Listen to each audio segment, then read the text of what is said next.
to see who will put on their gear first and attack. We also have the fabled Joe Never of PvP fame. Oh, well, here we go. Joe Never joining us here on Limit Break Radio. Joe, thanks so much for calling in. Particularly curious to hear your thoughts on this topic. What do you feel about feast feeding, homie?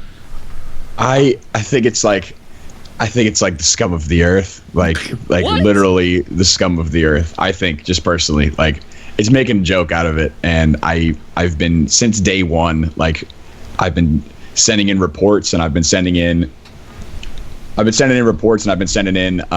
like questions asking people to penalize people that are not taking it seriously, because if it's happening in solo queue, if people, like, a healer goes in, like, big shout out to Chesty McMellans.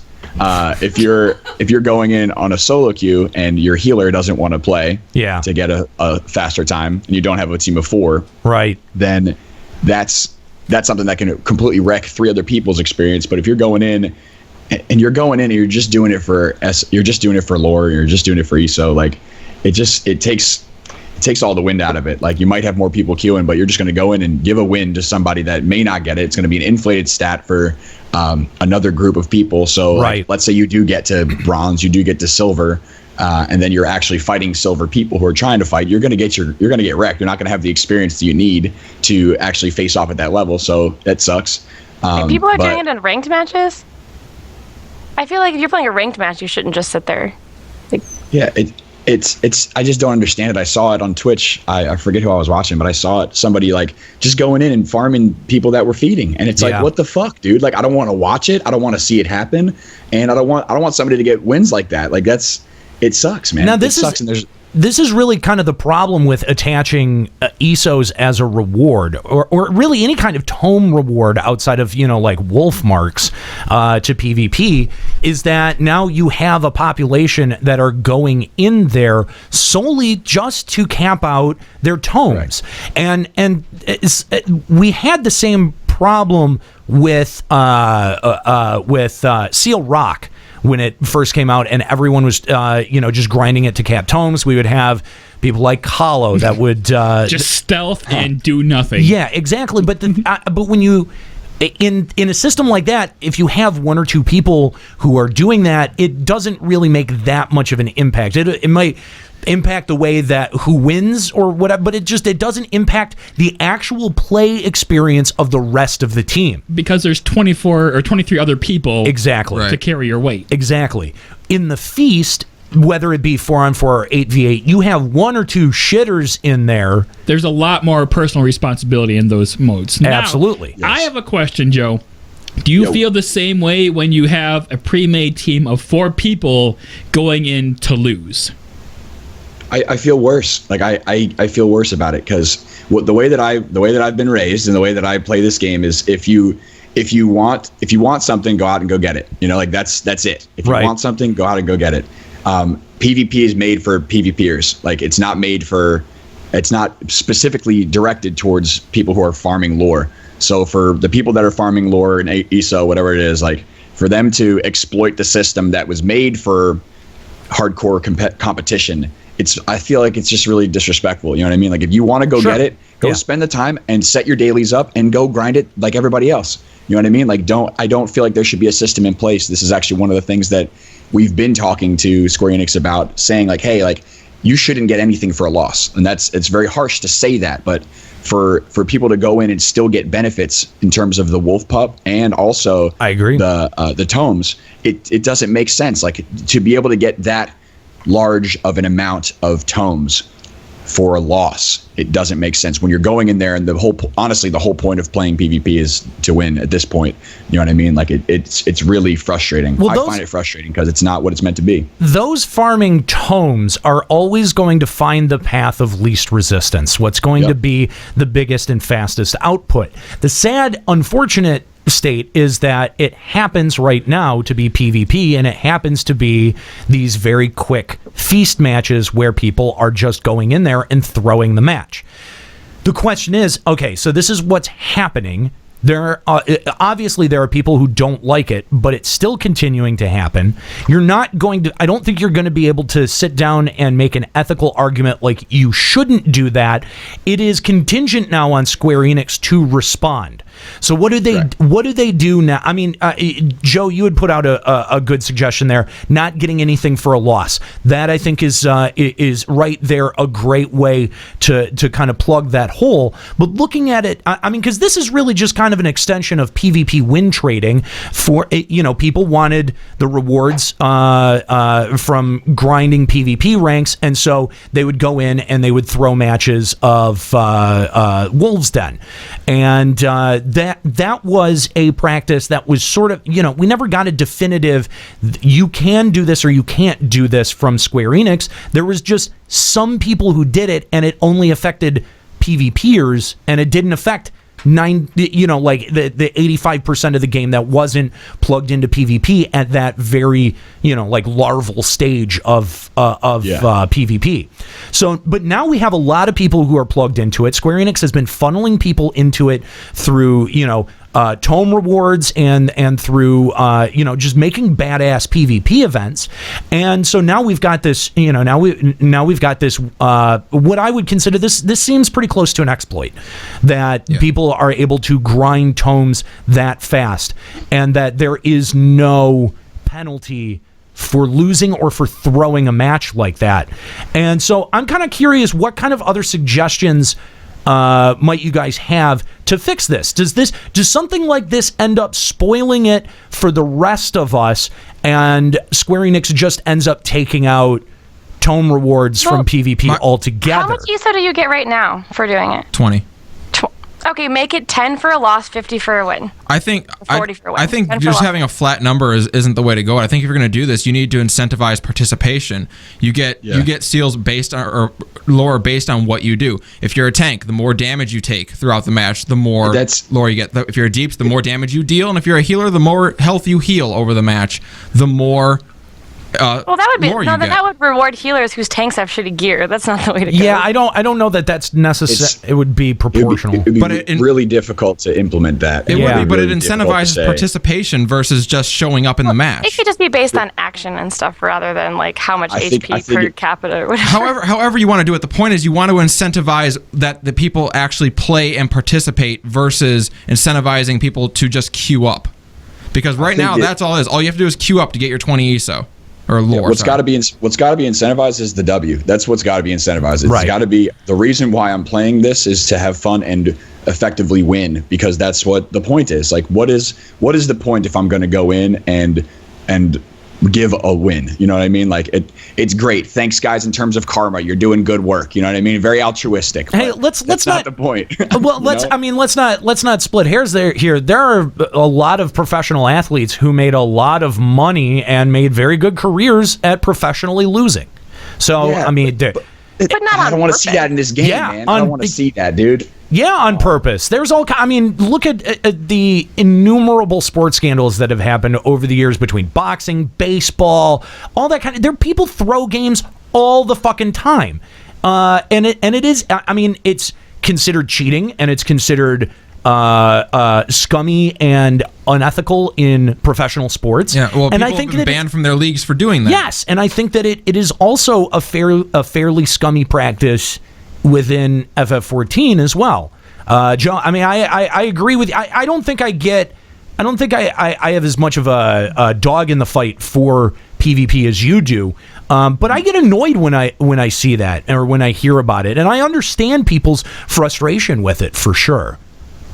The bottom line is, for me, like, the things that would need to change if they were going to go that hard. Number one would be what you got if you lost, and that would need to be seriously, dramatically reduced. Wolfmark's great, PvP experience, great. You still get that, but to get those other things, even if it were 10, you'd still be getting 10 ESO in a minute and a half, 45 minutes. You're getting your whole week. You know what I mean? Like, your whole freaking week in 45 minutes in under an hour. Yeah. It still, but if you get like 40 for a win, it way more incentivizes wanting to win over losing, because you could do it in 4 times the time. the whole point is that this demographic doesn't care about winning, so they'd only care about what they'd get for a loss. Right, so, but a 10 versus 40 is a big difference. Like, you could get it so much faster and then move on with your day if it was bigger. You're talking about 90 minutes at this point. Like, not necessarily. Yeah, at the same time, like how fast like what am I going to do, like 10 and a half matches, 12 matches for the week, and then I'll be capped on lore because of PvP? Like, that's almost unfair for the PvPers to have that ease of winning, or ease of capping their lore. It's tough because looking at it both ways, the biggest thing is like the way Square Enix looks at stuff like this is, unless we can catch you in the act and you're doing something completely terrible, like not exploiting the system that we've created, right, then they're not going to do anything about it. Like even with the AFK healers, like even with bot healers, like they've literally said that it's not going to be a permanently bannable offense, and there's nothing that we're going to do about it. Right. But there has to be some type of penalty in place. I think that there literally has to be some type of penalty, and there has to be some type of system that goes about like looking at this stuff. Like a GM has to be, or several GMs have to be watching PvP, and they have to be serious about it. They have to allocate the resources to say, like, is this person doing it correctly? And if they're not doing it correctly, we need to pull them aside and warn them and threaten with a penalty, because if not, then it's just going to keep going on and no one's going to do anything about it. I don't know, Joe, I don't know that I agree with you that that's the answer, because that's a lot of enforcement, and I don't think that it may not be the answer. It may not be. Yeah, it just feels like a lot of resources that Square Enix would be throwing at the problem at that point. Right. I think that it needs to be a systemic change. It needs to be something within the system that they change. Something, whether it's the reward output or something else. I don't know what. You can't incentivize losing. That's really what it is, because you can incentivize, because it's easy to lose the feast. It is like you say, the path of least resistance. It is no resistance. Queue up. 4 people. You're done. Sit still. It would be like, if you guys got 5 lores per death in AS5, like, come on. Like, I mean, it's like the same type of principle. If you guys went in and died over and over and over again. I can tell you right now, though, that since I'm like fairly average at my PvP skill, if I knew that if I lost I would get nothing, I wouldn't do it. Yeah, see, that's the thing. Like, there's so many people right now that are bad at PvP, but they still want to. I still want to play, and I still want to try to win. But if I know that if I lose, I get nothing. Okay, exactly. You don't want to throw away all your time, so that's going to like reduce the amount of people that's going to queue up, which is going to make the queues that much longer, and then make PvP not even worth it, even for the PvPers. Now you're not. Is 8-man not a system for that? Like, can you not play 8-man and get enjoyment out of that? Well, you can, but I like to mix it up. Well, and not just that. Okay, but like that's. I sort of feel like you're not wrong, okay, but you're trying to balance 2 shitty situations. You're trying to balance maybe disincentivizing new people from queuing for PvP versus this problem here where we've got squads of people going in and throwing games, and when that happens, literally nobody benefits. Like, from a PvP system standpoint, people are getting lore, people are getting the thing that they want out of it, right? But the system isn't benefiting. Nobody's learning, nobody's actually playing the system as it's being designed. So I would much rather have less people queuing that are more interested in learning the system and learning the game than having a squad of 4 or 8 people queuing up and just wrecking the game for the other 4 or 8 people that queued up on the other side. I disagree with that, because we've seen that before, and when you don't really incentivize people to play it, even if they lose, then PvP just stagnates and it dies, and then nobody ever does it. I mean, we've seen that with the Wolves Den right at the start of it. No one did it. But that was kind of a product of Wolves Den not being particularly fun. Yeah, I don't know that you can count Wolves Den entirely in that, because it was the first iteration of PvP. There were a couple of missteps with that, and they've since adjusted them. And see, the thing is I think that if you took away the tomes from a loss, that is still perfectly valid. Valid, because the reason that people were queuing up for Seal Rock so much was because of the roulette. You had the addition of the PvP roulette thrown in there, and you got those bonus tomes out of it. People would just queue. I feel like most people queued up for 1 PvP roulette after the after we moved on from grinding ESOs, right? Like after we moved on from capping ESOs and that being the fastest way to do it, most people just queued for PvP roulette once a day and that was it. Yeah, I would say that proves my point, because like right before we got the feast, how long were frontline queues? Because you were waiting on so many people. Yeah, well, it was super long and it took forever. And I mean, I stopped doing it after it took 20, 30 minutes for a frontline. Also, the other thing that you're not considering is that those are segregated by city. All of those matches are segregated by city, and you're queuing up with only people who are in your city. And so, therefore, whatever city you're allied to, that will determine your queue times. This is independent of that. There's two sides. There's not three sides. You're not queuing up with only your nation's, your fellow nation people. Yeah, Grand Company folks. You know what I mean? Like that, I think that throws a bit of a variable in there where you can't quite go, well, since it did this for Seal Rock, it's going to do this for the Feast. I don't think you can make that jump. I mean, go ahead, dog. No, I was just saying, like, what's more toxic at this point is like you might discourage some people who don't really care about PvP from trying it if you disincentivize losing. But if you keep it this way, you might discourage your actual PvPers. Exactly. Correct. Yeah. People you want to maintain. You're destroying the system for the people who care about it and for people who are just coming in to experience it for the first time. It ruins it for everyone. The point along the lines of the way I'm thinking is like there will always be a PvP community, whatever size. There will always be people that want to play PvP. In addition to that, from new systems and things like that, like you may have people that are getting interested, and there are avenues for people to get interested and get the information they want and become good at PvP if they want, on Twitch, on YouTube, on websites, and PvP Reborn and FFXIV PVP and things like that. But like, for me, the way that I look at it and the way that Square Enix looks at it, I think along the same lines is like if there's an issue with raiding, it's affecting the raiding population. If there's an issue with PvP, it's affecting the PvP population. There's this tough gray area, and there's a line where like more people are being considered than the actual core of who the content is designed for at this point in time. So it's like how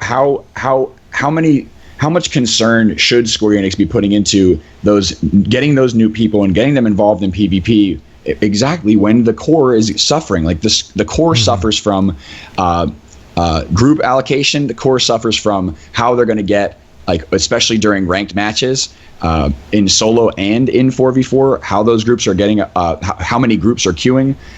Like, I'll tell you this, like the greatest group in the world in North America, the greatest group, the number one, the first set of diamond tier 4v4 players have transferred from Aether Data Center to Primal Data Center to avoid this from happening right now. Like, they have left the Aether Data Center because there are so many people feeding in the Feast. They've gone over to Primal to get matches and continue to play.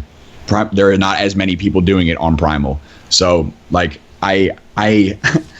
it's astounding to me. Like, this, you've got the strongest, one of the strongest 4v4 teams in North America leaving their freaking server and going to another data center, resetting their PvP rankings too, by the way. When you move servers, doesn't that reset?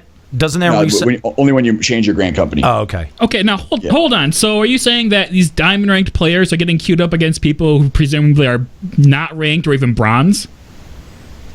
If you go in, and the way that the queue works is, if you're diamond and you're going for 4v4, like, I could go in and get ranked with a diamond team right now, like, completely get destroyed. If they're in the queue and I'm in the queue and we're the only people in there, completely wrecked and destroyed and farmed. And that's honestly, like, at the end of the day, it's almost like I'm feeding, because my team will usually never have the experience that team has. But that's the only place in the game where I will get the experience that I need to get better, is when I'm going up against a team that's incredibly better than me.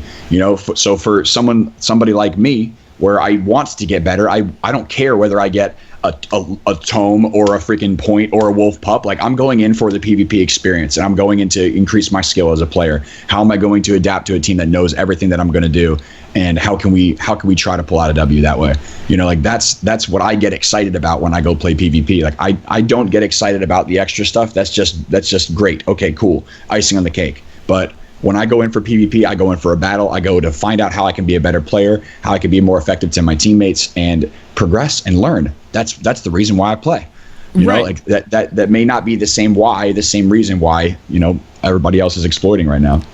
Right, but my question was, the highest ranked people are getting queued up against people who aren't playing. Like, to me, that's a problem with the matchmaking system. Well, how the hardest part is how. If the highest ranked people are just going up against people who have like the same rank as them, then they should never encounter this. Well, you're talking about because their ranking got reset when they changed servers, right? Well, no, they didn't. If all of the highest ranked 4v4 teams all queued up at the exact same time, then they would most likely get ranked up with each other. However, if one team is queuing and then you've got a team of like brand new, and they're the only people in the queue, they're going to get matched up. There's not enough people who are platinum ranked in the system to be able to queue up with only other platinum ranked people, is what you're saying. Right. Yeah. Well, then that's a problem with like how people rank up then, because obviously there's just not enough people at high enough ranks to make the matchmaking system work. That's part of. That's why they made the adjustments. That's why they made those last adjustments to the ranking systems to make it easier for people to get up higher in ranks. It doesn't take as much to get up high. Okay, see, now this is my thing. Like, all defeaters presumably have no interest in PvP whatsoever, so they should stay at no rank or bronze rank. So they should just stay at the bottom and feed people to pass bronze or even up to a silver rank, and then at that point it shouldn't be a problem anymore, because all the feeders will just keep feeding other feeders, and then people who are good enough to beat the feeders shouldn't have to play them anymore. Like, this to me is a matchmaking problem. Yeah, but and it leads to artificial rank inflation too, because now you have is that a bad thing? Well, you have teams now that are at a silver rank that don't have the skills to be there, being matched with other teams that did legitimately work at the silver rank that are just going to get fucking destroyed up and down because they're effectively bronze. They need to get good then. Then obviously that silver rank should be a gold rank or whatever. I mean, if there's enough people playing the PvP, then the matchmaking should sort itself out. If the matchmaking is a good enough algorithm. Fair enough, but throwing matches like this is a problem. I mean, it is something that Square Enix needs to that they need to address in some form or fashion. They can't really address it though, short of like changing the rewards, because like even if so they ban everyone who's naked and not doing anything. Okay, then I'm just gonna wear all my gear and I'm gonna run to the center and just start casting AoEs. It's either a enforcement issue where they have to have people who are enforcing this case by case, which I don't think they have, or it has. That's why I said I think it has to be a systemic adjustment where they're de-incentivizing that style of play. And it may turn some people off from the PvP system, but this kind of stuff will ruin the event up and down. They have to do something. They can't do nothing. Adjustments have to be made. I think many different adjustments have to be made on different angles. Like, it can't just be one thing. Okay, this is the solution. It's going to be something that changes over time, because obviously right now it's being exploited and it's not. People don't like it, and the only population that's benefiting from this is not a PvP population. So it's obviously a toxic. It's definitely a cancer to the community right now. Yeah. So, well, thanks for calling in, Joe. Twitch.tv/Joe Never Fails. Make sure you check him out and hang out with him when he goes live. Of course, expert in all things PvP. We appreciate your perspective on this, man. Hell yeah, guys. Great to call in. Always good to talk to you guys. Take it easy. If you want